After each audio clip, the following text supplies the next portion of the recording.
We did the action in Nottingham, the Radcliffe-on-Soar power station, where we were working quite closely together, where I stayed in his house beforehand, stayed in his house after we got arrested, where he told me after this action that he deliberately pulled a false accusation against the police for stealing £300 in cash from his house. And I said, Mark, well, I believe in prosecuting the police when they've committed crimes, but I don't believe in doing false accusations. He said, you just got to fuck the police wherever you can. And that was very much his sort of attitude, was really often our conversations were very anti-police.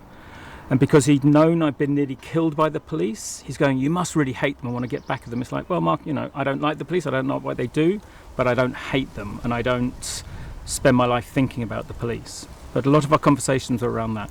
There was one time, for example, when he said, I was at the back of the demonstration, and I always love being at the back of the demonstration, at the last of the demonstration having a fight with the police, and the police beat me to the ground. Then I was pretending not to be able to breathe, so the policeman came down and see how he was, and I could hit him one more time.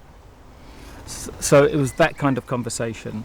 I have an email for him when we were organising for the G8 in Germany, and he was saying, don't go back to the farmhouse smelling of petrol, implying that we're going to be throwing Molotov cocktails at the police, which is not my kind of action. So it's just him deliberately trying to be sort of provocative and using violence all the time. For example, I was doing support for people who'd been attacked by the police, psychological support in the first climate camp.